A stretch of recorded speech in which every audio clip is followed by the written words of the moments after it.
Fala, meus amigos, tudo bem? Iniciaremos agora a aula a respeito de crimes contra a fé pública.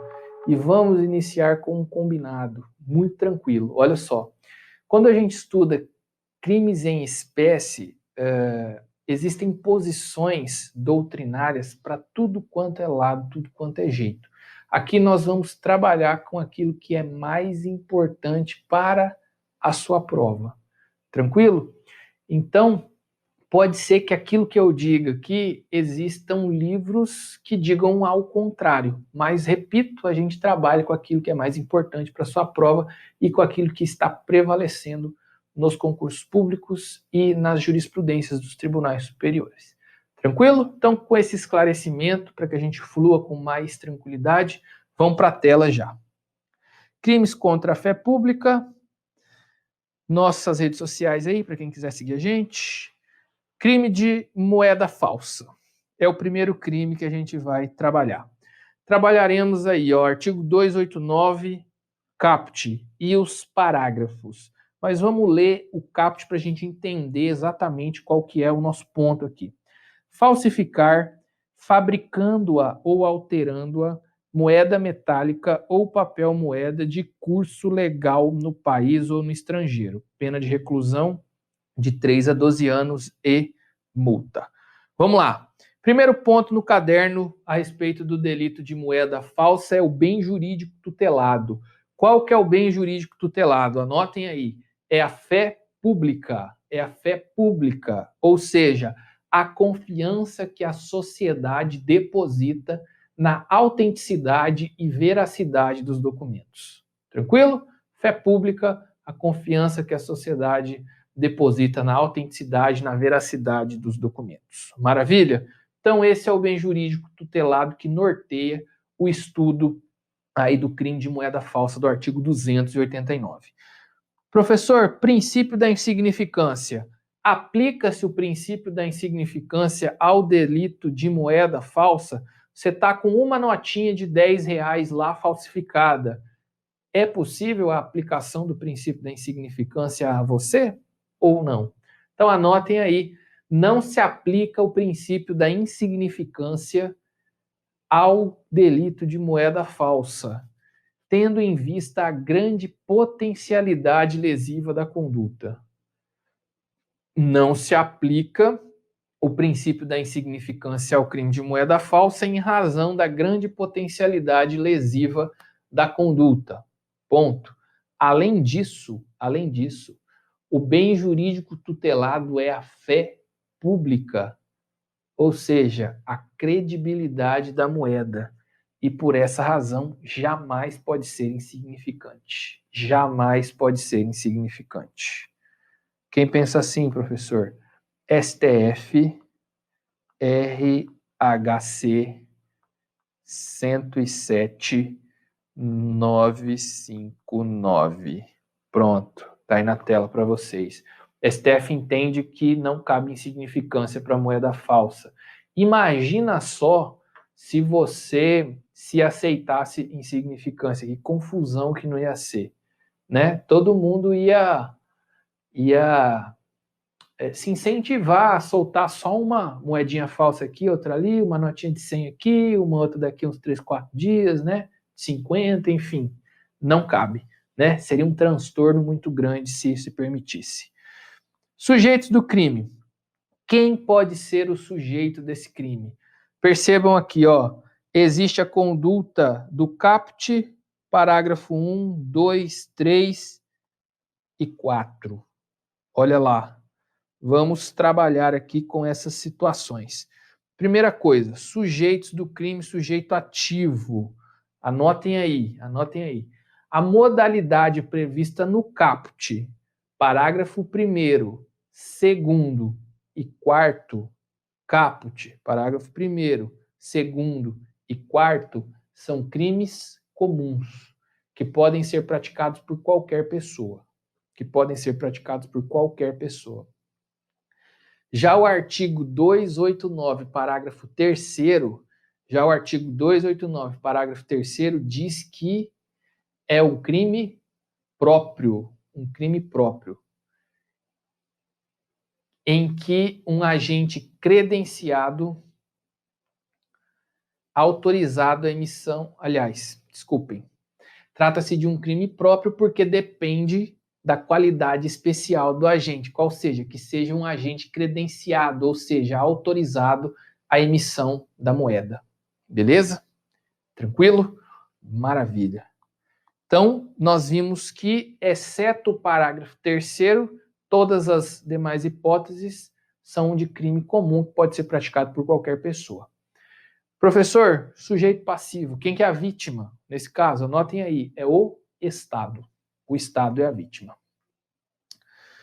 Vamos para o próximo ponto aí. Item de número 4, tipo objetivo. Agora nós vamos estudar a conduta, lá do artigo 289, caput. Qual que é a conduta? Falsificar, fabricando-a ou alterando-a. O que significa isso? Falsificar significa a imitação enganosa da verdade.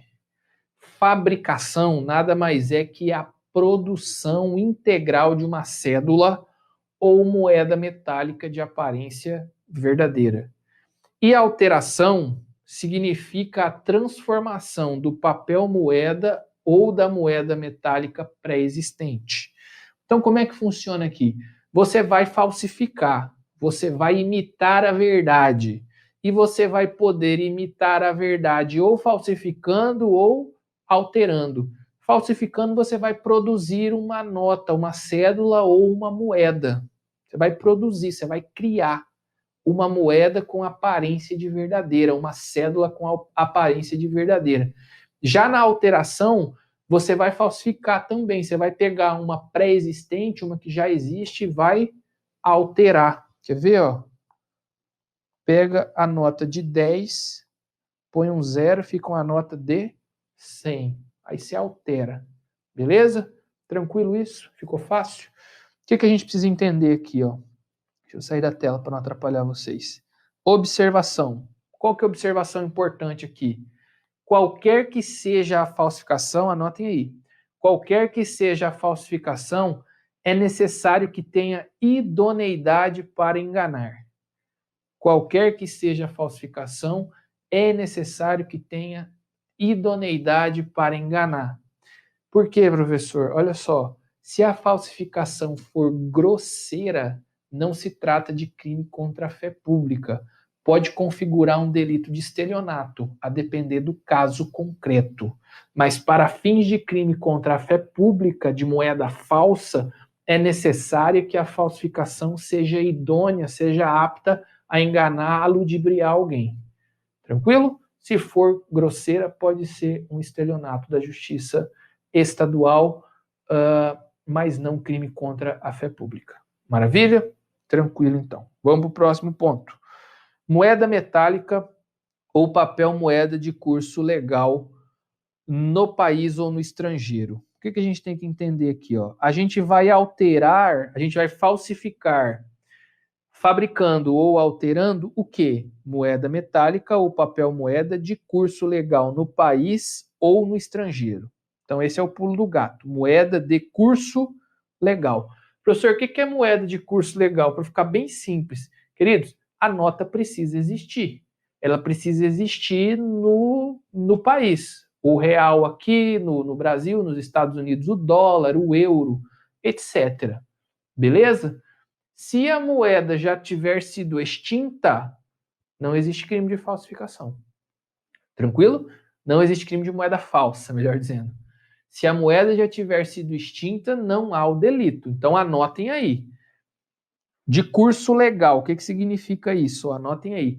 Em se tratando de moeda correspondente a padrão monetário já extinto, não há crime de moeda falsa. Não há crime de moeda falsa. Beleza? Ai, professor, eu falsifiquei um cruzado, um cruzeiro real. Pois bem, você não fez nada, na verdade, porque isso não é crime, porque essa nota já não existe mais. Beleza? Entendido isso? Excelente. Observação 2. O que a gente precisa saber aqui? Anotem, ó. É irrelevante o número de moedas ou de cédulas falsificadas. É irrelevante o número de moedas ou de cédulas falsificadas. Como assim, professor? Falsificou uma, duas, 5, 10, 20, 30, é crime, ponto, final. Tranquilo? Lembra que não existe insignificância para o delito de moeda falsa? Então, se você falsificou uma só, configurou o crime, 3 a 12 anos. Se você falsificou um monte de moeda, sua pena vai ser maior, mas vai ter o crime. Se você falsificou uma, a tendência é que a pena fique perto do mínimo. Agora, se foram várias, a tendência é que a pena seja um pouco mais alta.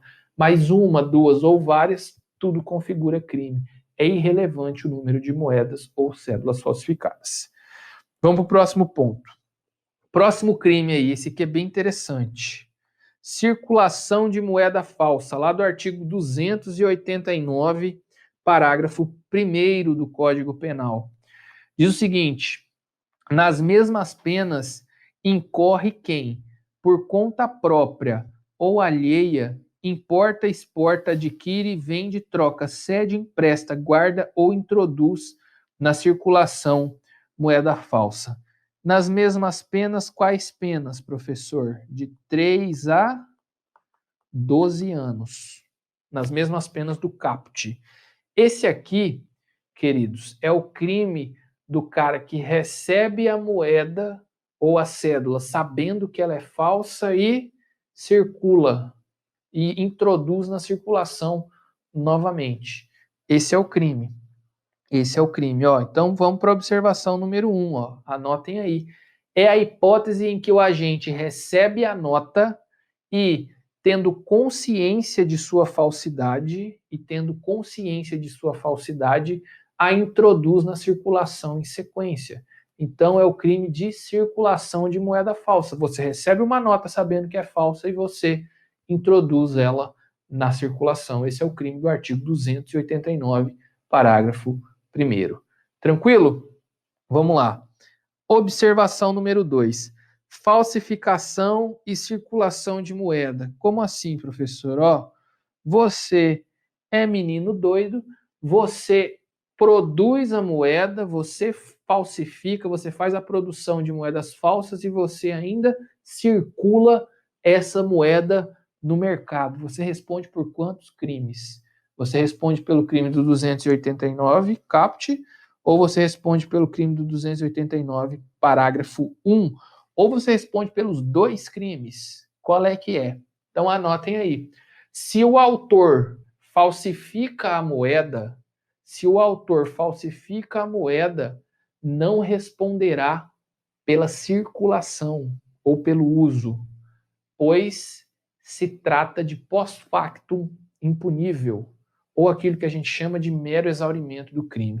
Então, se você falsificou e depois introduziu na circulação, você vai responder apenas pelo crime do 289 caput, só pelo fato de ter falsificado. O delito de circulação você não responde, vai ser um pós-factum impunível, um mero exaurimento do crime. Tranquilidade? Ficou fácil? Beleza. Então vamos para o próximo ponto. Artigo 289, parágrafo 2º. Esse aqui é o delito de quem ficou puto, que foi passado para trás e quer sacanear alguém. Olha o que está escrito aí, ó. Parágrafo 2. Quem, tendo recebido de boa fé, como verdadeira, moeda falsa ou alterada, a restitui à circulação depois de conhecer a falsidade, é punido com detenção de 6 meses a 2 anos e multa. Então aqui nós temos uma infração de menor potencial ofensivo, não é isso? 6 meses a 2 anos. Esse aqui é o crime, queridos, daquele que recebeu a nota de boa fé, não viu que era falsa, recebeu e depois percebeu que foi passado para trás, que alguém entregou para ele aí uma notinha falsa. E o que ele fez? Para não ficar no prejuízo, ele passou para frente essa nota. Esse é o crime, é o desse cara. Ele estava com um total de 0 problema na vida dele. Aí o que ele fez? Restituiu uma nota que ele recebeu de boa fé, restituiu a circulação e aí praticou o delito. É isso. Vamos lá. Qual que é a diferença, então, professor, do artigo 289, parágrafo 1, para o artigo 289, parágrafo 2? Queridos, no artigo 289, parágrafo 1, ele, no momento inicial que ele recebe a nota, ele já sabe que a nota é falsa. Ele tem ciência da falsidade da nota. No segundo instante, quando ele introduz na circulação novamente a nota, ele também tem ciência da falsidade da nota. Então, ele tem ciência que a nota é falsa quando recebe e quando circula. A conduta dele é mais grave, pena de 3 a 12 anos. Já o do parágrafo 2, ao contrário, no primeiro momento ele recebe de boa fé e num segundo instante ele percebe que a nota é falsa e ele restitui ao mercado, à circulação, desculpem. Ele recebe de boa fé e depois percebe que é uma nota falsa e circula essa nota falsa para não ficar no prejuízo aí, né? Então vamos tentar desenhar isso aqui na tela para vocês, para ficar bem explicadinho no caderno. Ó, uma tabelinha aí, ó. Parágrafo 1º, parágrafo 2º. Primeiro momento, segundo momento. No parágrafo 1º, no primeiro momento aqui, ele sabia que a nota era falsa. No segundo momento, também sabia que a nota era falsa. No parágrafo 2º, ao contrário, ele recebe a nota de boa-fé. No primeiro instante aqui, ele recebe a nota de boa-fé. Depois, ele descobre que essa nota é falsa. E aí, ele restitui a circulação e pratica o crime do parágrafo 2º. Aqui a pena é de 3 a 12 anos. E aqui a pena é de 6 meses a 2 anos. 6 meses a 2 anos. Isso. Isso aqui é meses, tá, gente? Beleza. Crime de menor potencial ofensivo. Compreendido isso, gente? Ficou fácil? Vamos voltar aqui para o nosso slide, vamos voltar para a tela e vamos para frente. Próximo ponto, então, já que vocês entenderam, é competência. Como é que funciona a competência para os crimes aqui de moeda falsa que nós estamos estudando? Artigo 1º. Aliás, artigo 289, parágrafo 1 do Código Penal. De quem que é a competência para o julgamento desse crime? E do caput, né, também. Vamos pôr o caput aqui, ó. Caput, parágrafo 1º. Justiça Federal. Por quê? Porque quem emite moeda falsa... Aliás, quem emite moeda falsa não é a União, né, gente? Quem emite moeda é a União.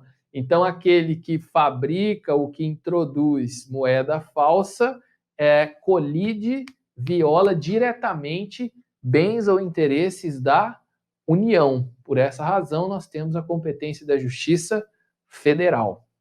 Nesse caso aqui, como a pena é de 3 a 12 anos, nós temos um crime de grande potencial ofensivo, vai para uma vara criminal federal. Já o artigo 289, parágrafo 2º, a competência é do JEF, Juizado Especial Federal. Nós temos um crime de menor potencial ofensivo que vai ser julgado pelos juizados especiais federais. Beleza? Excelente. Vamos para o próximo ponto aqui, ó. Observação. Súmula 73 do STJ. O que a súmula 73 do STJ diz? Olha só, anotem aí. A utilização de papel moeda grosseiramente falsificado configura, em tese, o crime de estelionato da competência da Justiça Estadual. O que nós temos aqui é o seguinte: se a falsificação for grosseira, configura um delito de estelionato e não crime contra a fé pública. Configurando um delito de estelionato, nós teremos o julgamento, portanto, pela Justiça Estadual e não pela Justiça Federal. Tranquilidade, gente? Ficou fácil? Então, isso é o que tende a cair na sua prova. A gente encerra o ponto aqui a respeito de falsidade, aliás, de moeda falsa, e vamos para o próximo ponto, que são as falsidades. Falsidades. Então, ponto de número 1 aí, diferença entre falsidade ideológica e falsidade material. A gente precisa conhecer as diferenças entre essas hipóteses de falsidade. Então, nós temos aqui a falsidade material e nós temos a falsidade ideológica. O que é falsidade material? Anotem aí. Atinge a configuração extrínseca do documento, ou seja, atinge o documento em seus aspectos exteriores. Ponto. O agente não possui legitimidade para confeccionar o documento. O agente não possui legitimidade para confeccionar o documento falso. Ponto. Por essa razão, depende de prova pericial. Por essa razão, vírgula, depende de prova pericial. Ponto. Pode ser praticado somente por conduta positiva. Pode ser praticado somente por conduta positiva, ou seja, por ação, entre parênteses, falsificar ou alterar. Queridos, percebam uma coisa, a falsidade material, ela é uma falsidade que recai sobre elementos extrínsecos, sobre a parte de fora, sobre o exterior do documento. O agente, ele não tem legitimidade para a confecção daquele documento falso. A falsidade material é na base documental, é no papelzinho, entendeu? É o cara que faz uma CNH numa folha de papel sulfite, é o cara que faz uma carteira de trabalho num livrinho lá que ele carimba e tenta colocar os timbres, as coisas, tudo. Falsidade material é dos aspectos exteriores. Tranquilo? Sendo uma falsidade material, sendo uma falsidade que está vinculada aos aspectos exteriores, aos aspectos extrínsecos, a gente precisa necessariamente de prova pericial. Eu preciso provar que aquilo é falso por intermédio de uma perícia, porque tem vestígios materiais. Compreendido isso? Ficou fácil? E olha que interessante, essa falsificação ela só pode ser feita por intermédio de uma ação. Ela só pode ser feita com uma conduta positiva. Não tem como você alterar ou falsificar alguma coisa sem que você haja. Não tem como você falsificar uma base material se omitindo. Você precisa fazer alguma coisa. Então, novamente, a falsidade material é dos elementos extrínsecos da base material, dos elementos exteriores. Depende de perícia técnica para indicar a falsidade. É feita por uma conduta positiva, por uma ação, e a pessoa que falsifica, que confecciona, não possui legitimidade para tanto. Beleza? Excelente. Vamos para o próximo. Falsidade ideológica. Anotem aí. O falso recai sobre o conteúdo ideológico / intelectual do documento. O falso recai sobre o conteúdo ideológico / intelectual do documento. Ponto. Em regra, vírgula, o agente tem legitimidade para confeccionar o documento. Em regra, vírgula, o agente tem legitimidade para confeccionar o documento. Parênteses. Não necessariamente. Fecha parênteses. Ponto. Não demanda prova pericial. Não demanda prova pericial. Porque o documento é verdadeiro. O que é falso é o conteúdo.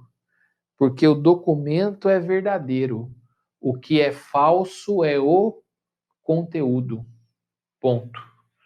A falsidade ideológica pode ser praticada tanto por ação quanto por omissão. Tanto por ação quanto por omissão. Queridos, A falsidade ideológica, diferente da falsidade material, é um falso que está relacionado ao conteúdo. O conteúdo que consta no documento é falso, retrata uma situação que não diz respeito à realidade. Por exemplo, funcionário público que emite uma certidão que não tem correspondência com a questão fática. Por exemplo, oficial de justiça que sequer sai da sua casa para fazer a diligência de citação, certifica que foi atrás do réu e não o encontrou. Nós temos uma falsidade ideológica, uma falsidade de conteúdo. Por essa razão, não demanda prova pericial, porque a base documental está correta, é verdadeira, é isso mesmo. Eles pediu um documento em uma base de um tribunal, com timbre, assinaturas, a base material está ok. Agora o conteúdo está errado, o conteúdo está falso. Ele sequer saiu de casa e certificou que procurou o réu e não o encontrou. Então nós temos aqui um problema de informação. A informação está errada. Em regra, o agente tem legitimidade para confeccionar. Ou seja, o oficial é o agente que vai citar o cara mesmo. Ele tem legitimidade para confeccionar aquele documento, só que ele o fez de forma desvinculada, de forma dissociada da realidade. O conteúdo não corresponde com o que é verdadeiro. E no falso ideológico, ele pode ser feito tanto por ação quanto por omissão. Você pode constar algo que não aconteceu, ou você pode deixar de constar algo que deveria ser colocado. Então, pode ser tanto por ação quanto por omissão. É um falso que diz respeito ao conteúdo. Beleza? Maravilha. Queridos, isso cai muito em prova, a gente precisa ter sedimentado o que significa cada uma dessas falsidades. Tranquilo? Vamos para o próximo ponto. Documento. Se a gente está falando de documento, se a gente fala de falsidade material e ideológica, a gente vai ter que ter um documento, não é isso? A gente vai ter que ter uma base para escrever, para demonstrar para compilar todos esses dados. Então, aqui nós vamos trabalhar com o conceito de documento para a gente ver as possibilidades de falsear um documento, seja de conteúdo, seja de forma. Então, primeiro ponto, documento, conceito. O que é um documento? Anotem aí. É toda peça escrita que condensa graficamente o pensamento de alguém. Podendo provar fato ou a realização de algum ato dotado de relevância. Então, é toda peça escrita que condensa graficamente o pensamento de alguém, podendo provar um fato ou a realização de algum ato dotado de relevância. Então, documento, gente, nada mais é do que você escrever, do que você condensar, compilar dentro de uma estrutura formal um pensamento, alguma coisa que aconteceu e que tem relevância. Então, isso é documento, conforme constamos aí no caderno de vocês. Queridos, nós estamos bem no finzinho do bloco. A gente volta já já com requisitos dos documentos. Até já, não saiam daí. Olá, meus amigos, tudo bem? Voltamos para o nosso último bloco a respeito de crimes contra a fé pública. Encerramos o último bloco tratando de um conceitinho de documento. E agora nós vamos desdobrar os demais temas, então, sem maiores delongas, vamos para a tela e vamos prosseguir aqui com a nossa aula. Então, quais são os requisitos do documento? Então, anotem aí, são 4 requisitos. Forma escrita. Para ser um documento, ele precisa ter a forma escrita.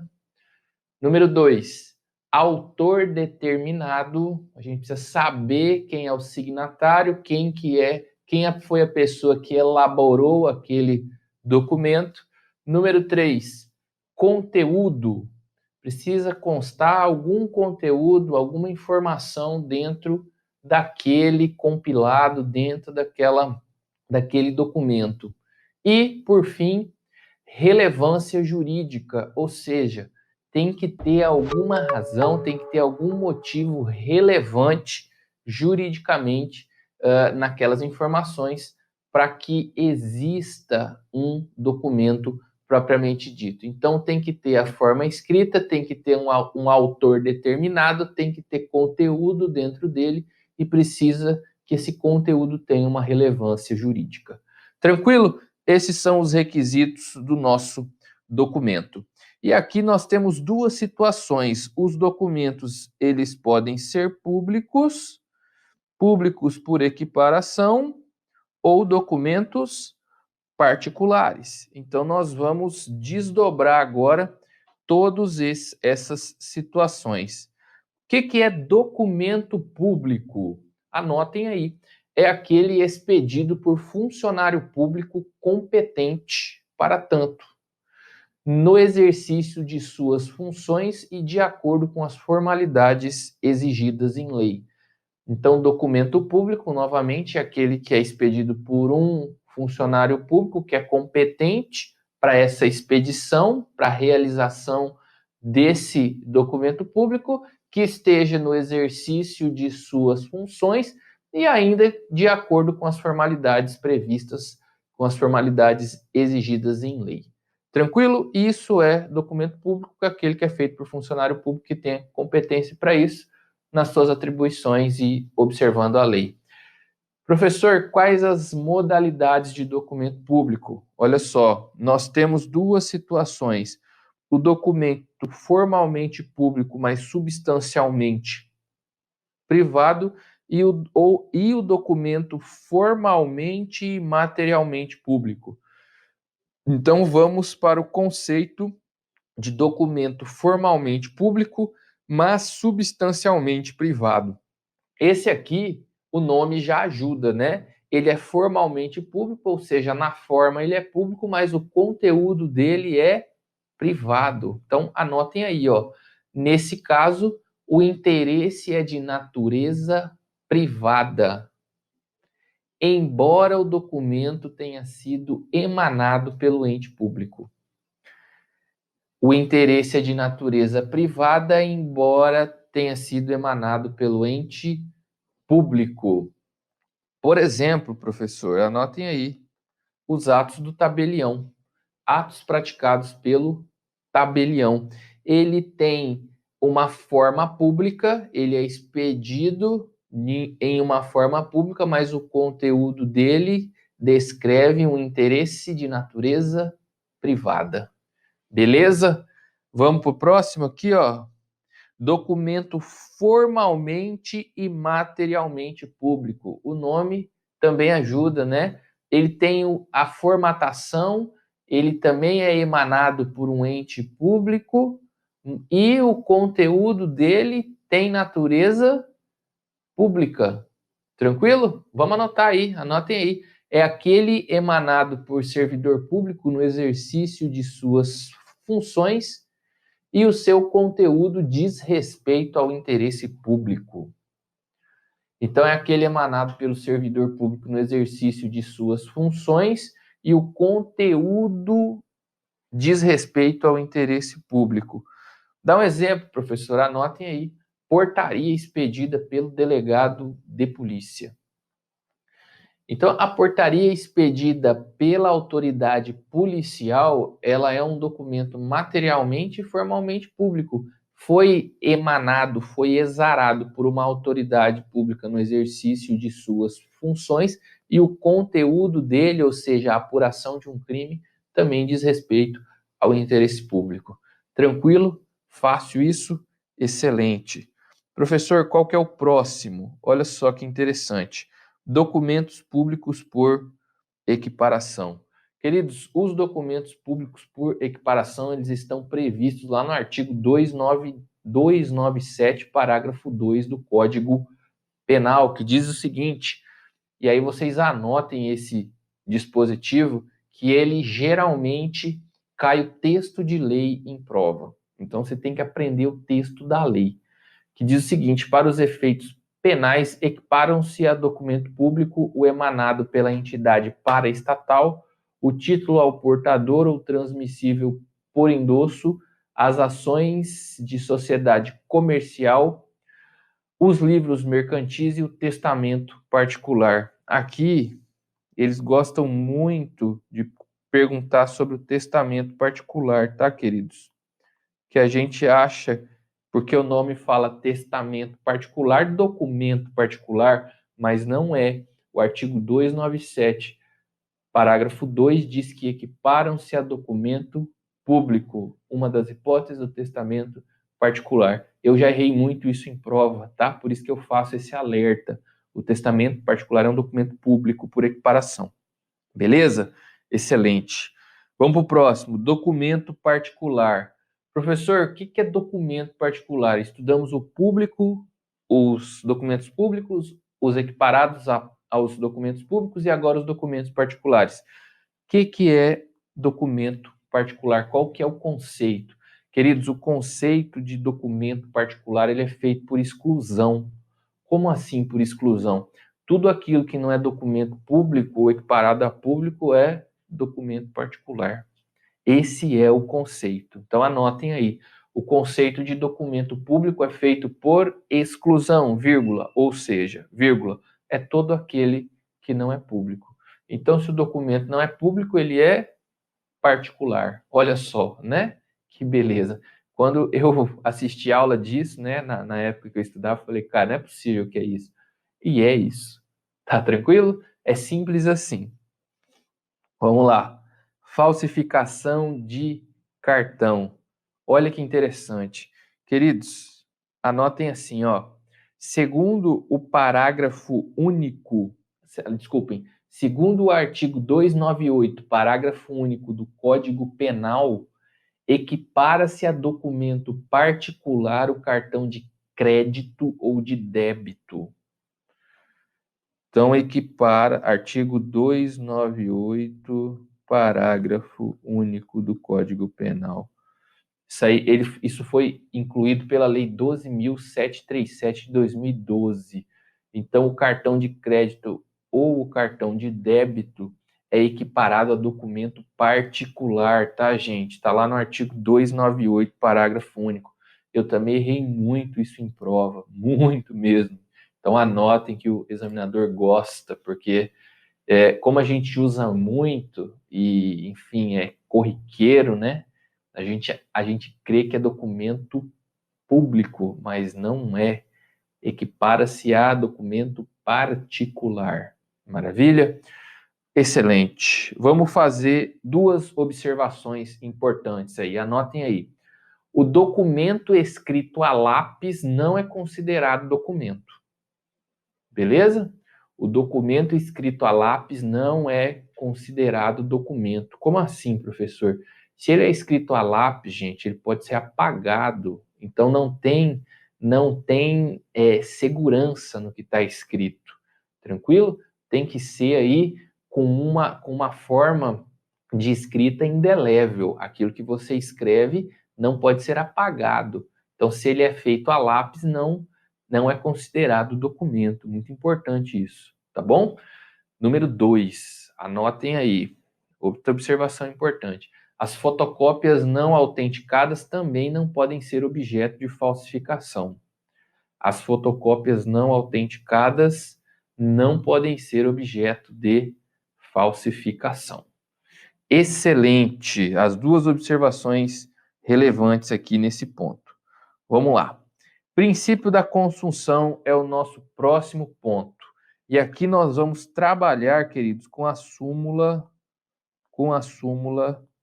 17 do STJ. O que a súmula 17 do STJ diz? Ela diz o seguinte, que quando o falso se exaure no estelionato sem mais potencialidade lesiva, é por este absorvido. O que significa isso, querido? Significa que o agente vai responder apenas pelo crime patrimonial.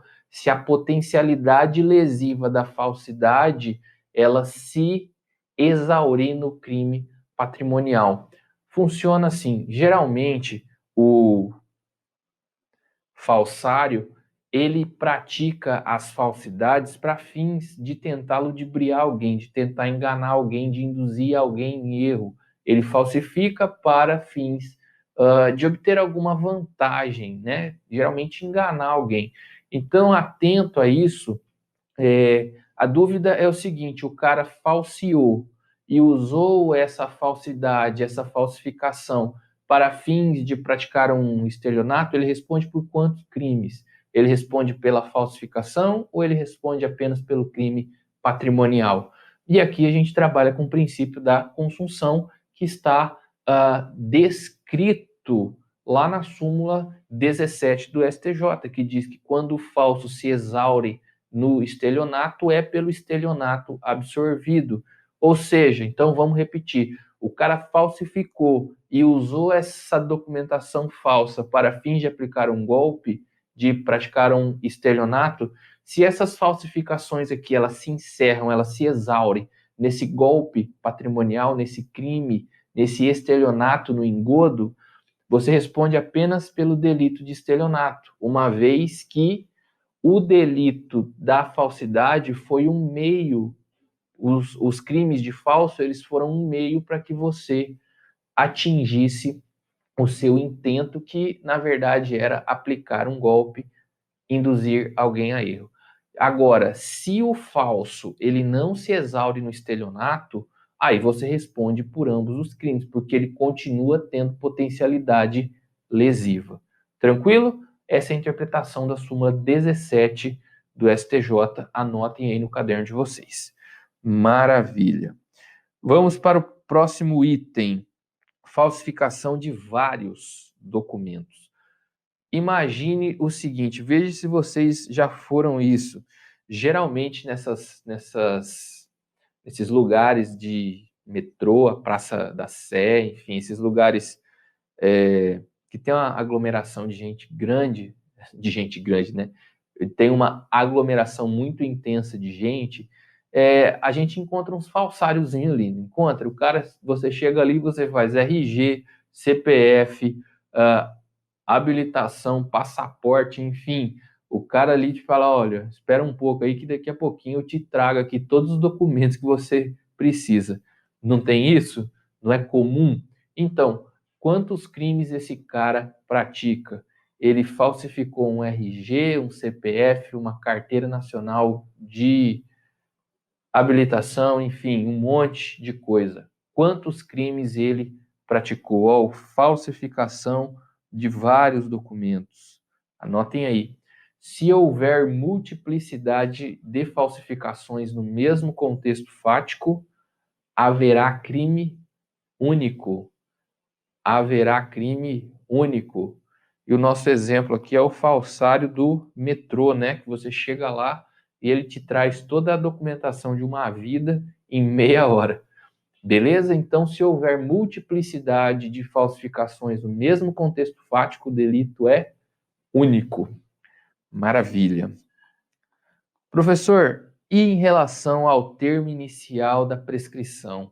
Aqui nós temos uma regrinha específica para algumas situações no que diz respeito à falsificação. Olha só, aqui nós estamos no âmbito do artigo 111, inciso de número 4 do Código Penal. O que diz esse inciso 111, aliás, esse artigo 111, inciso 4? Anotem aí. No caso de falsificação ou alteração de registro civil, no caso de falsificação ou de alteração de registro civil, inicia-se a contagem da prescrição da data em que o fato se tornou conhecido da autoridade responsável pela persecução penal.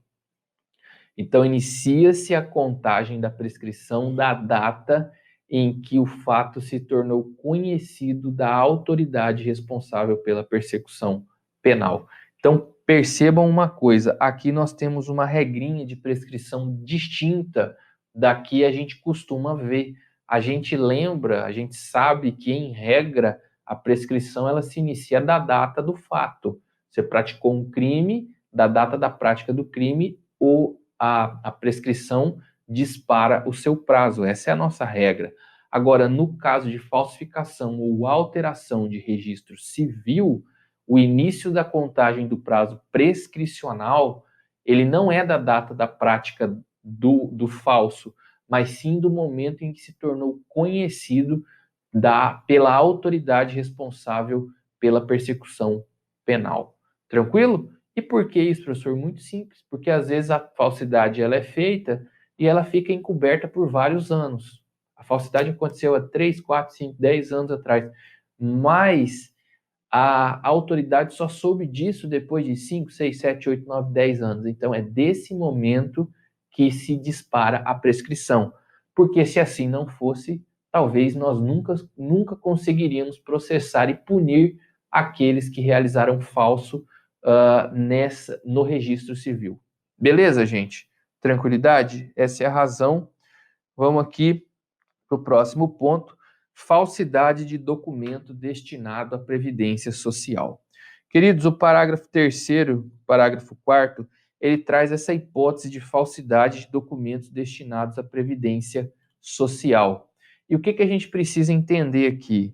A gente está no artigo 297, parágrafo 3º e 4º, que geralmente o artigo 297 trabalha com falsidade material. Esse é o ponto. Se vocês pegarem o artigo 297 lá do início, ele trabalha com falsidade material.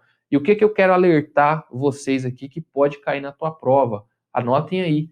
Apesar de inseridos nos parágrafos 3º e 4º do artigo 297, estes crimes não são exemplos de falsidades materiais, mas sim de falsidade ideológica.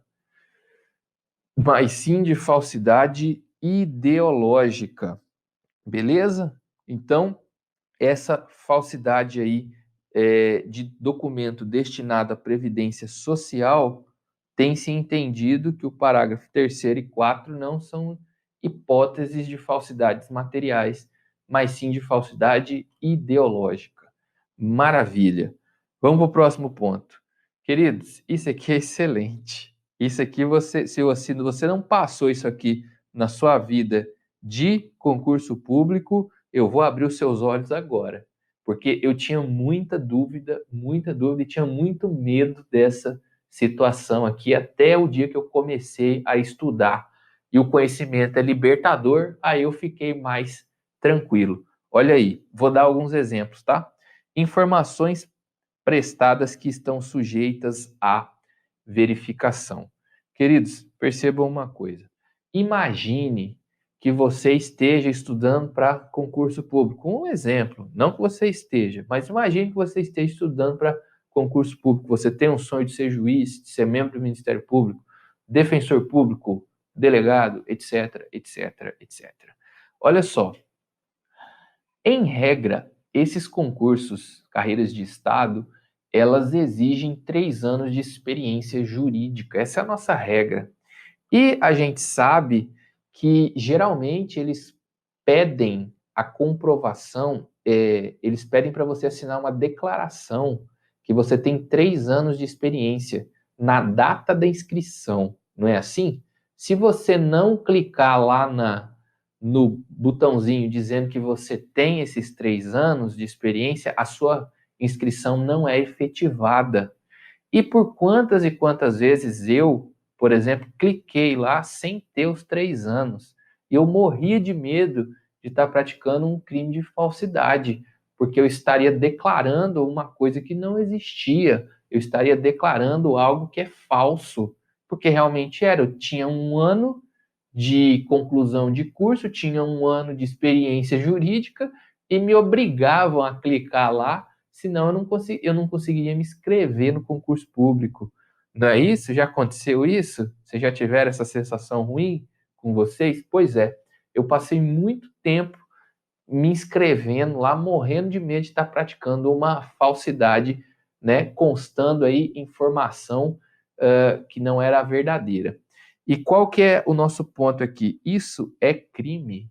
Essa declaração que você faz, ela é crime. E agora eu vou tranquilizar o coração da maioria da galera. Anotem aí. Quando as informações prestadas estiverem sujeitas à verificação, não haverá crime de falsidade ideológica. Não haverá crime de falsidade ideológica, vírgula, pois não há potencialidade lesiva. Pois não há potencialidade lesiva. Queridos, o exemplo dos 3 anos de experiência é o clássico exemplo de informações que estão sujeitas à verificação. Dependendo da prova, esses 3 anos eles são averiguados ou na data da inscrição definitiva, que geralmente antecede a prova oral, ou na data da posse. No concurso de promotor que eu tomei posse, era na data da posse. Eu tomei posse com 3 anos e 10 dias de experiência. Então, depois de completado 3 anos, passou 10 dias, veio a minha posse. Tomei posse com 24 anos, à época. E percebam uma coisa, não há nenhuma falsidade nisso, porque as informações estão sujeitas à verificação. No momento da tua posse, no momento da inscrição definitiva, você vai ter que comprovar esses 3 anos. Então, eles vão verificar a posteriori. Tranquilo?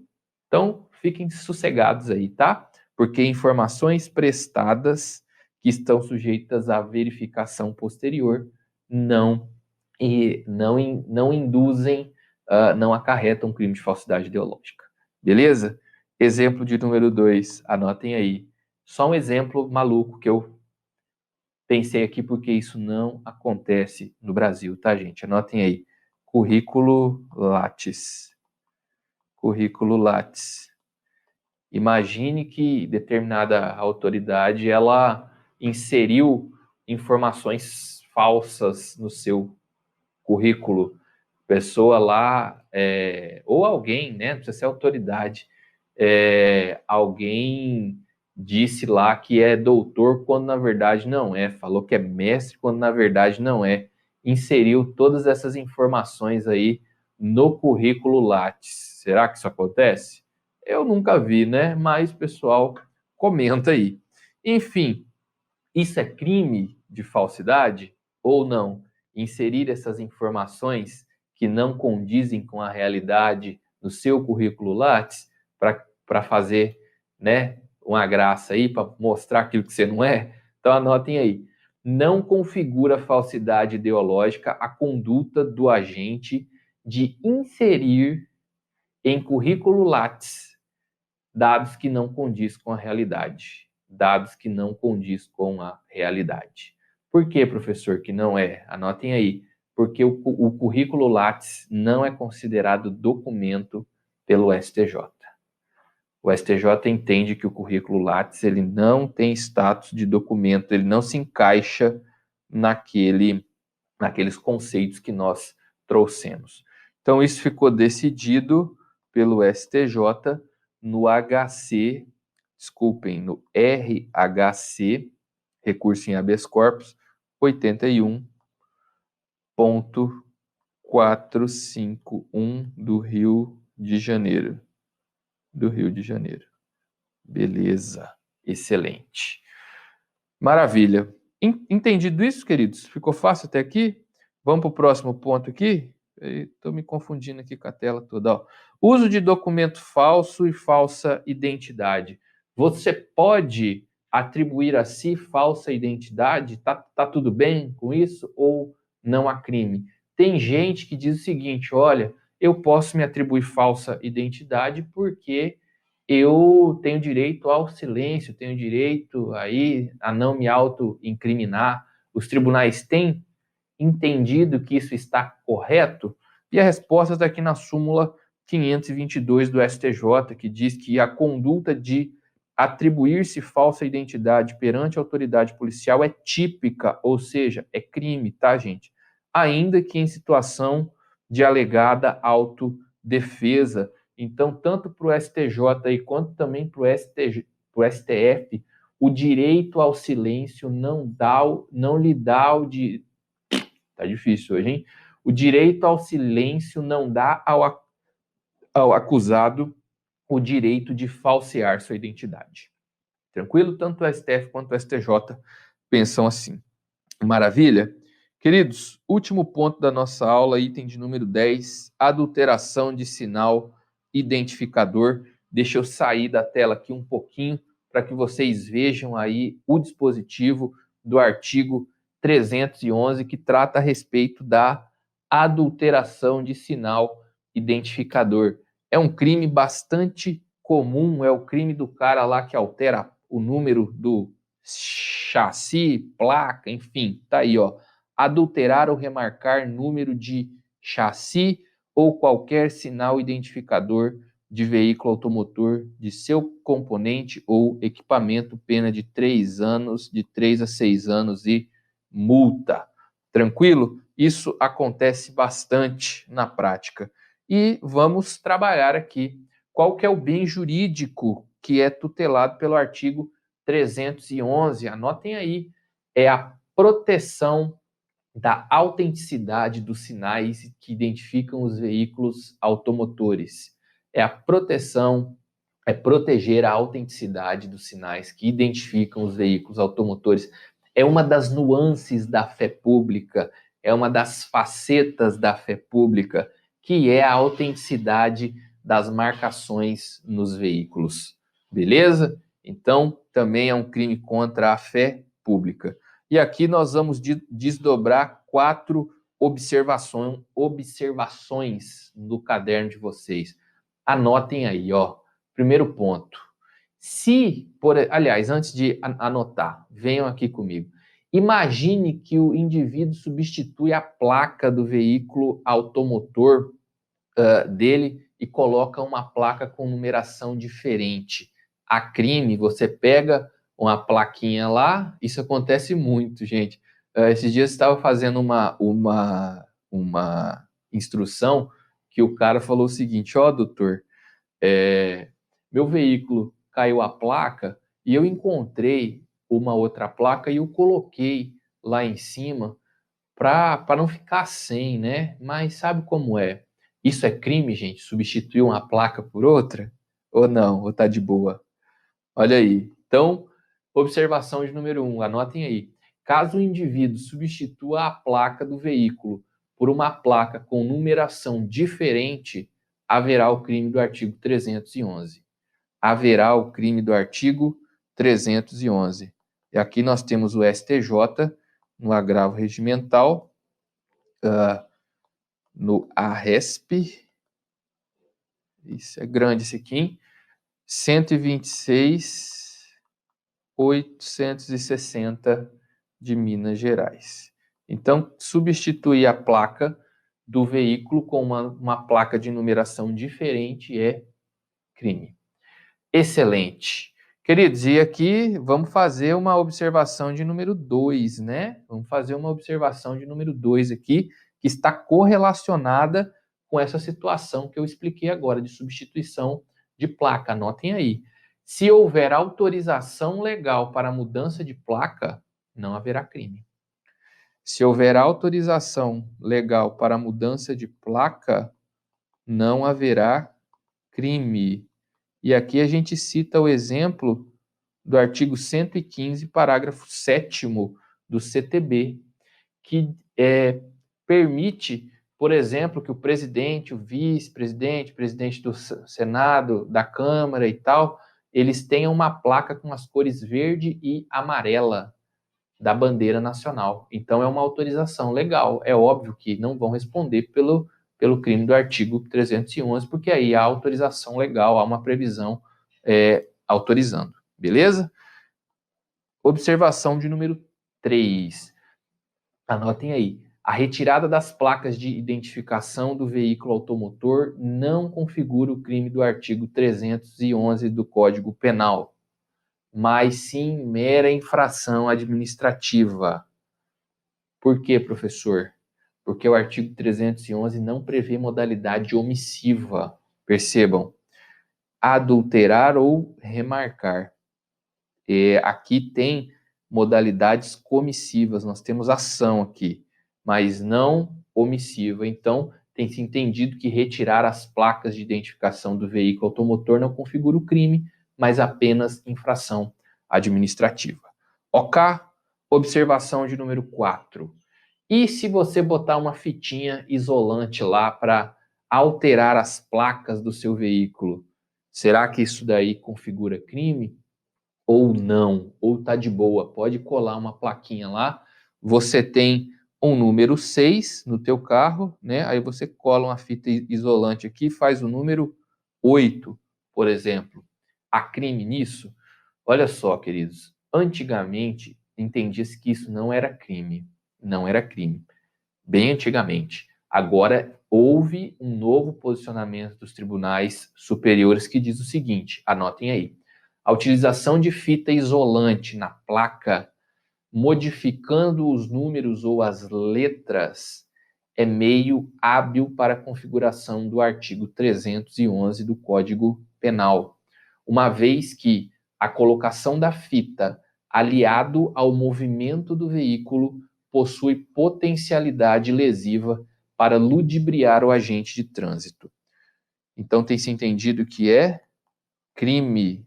Então, o precedente aí, STJ HC 392 220 de São Paulo. Tranquilo? Beleza?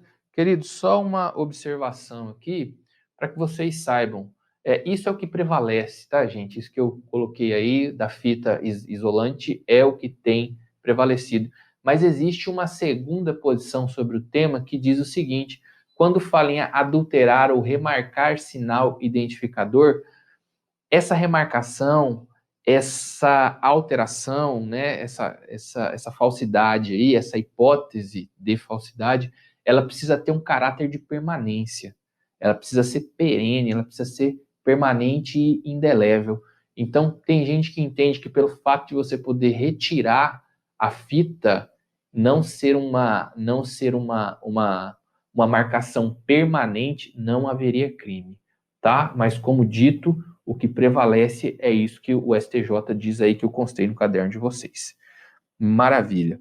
Queridos, última observação da nossa aula. Olha só, questionamento. Se o indivíduo adulterar ou remarcar o número de chassi ou qualquer sinal identificador de um reboque ou semi-reboque, haverá o crime do artigo 311?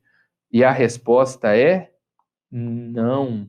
Por que, professor, que a resposta é não? Porque o reboque e o semi-reboque, eles são considerados veículos. Eles são considerados veículos. Contudo, eles não são considerados veículos automotores. Eles são apenas veículos e não veículos automotores. Assim, como o reboque e o semi-reboque, eles não conseguem circular por seus próprios meios, precisando de ser arrastados aí, né, entre aspas, por um veículo automotor, tem se entendido que, como a conduta de adulterar a placa que a conduta de adulterar a placa do reboque ou do semi-reboque é fato atípico, porque eles são veículos, mas não são veículos automotores. Quem disse isso, professor? Anotem aí. STJ, RHC 98058 de Minas Gerais, lá no informativo 657. Tranquilo, gente? Então, vamos ver aqui.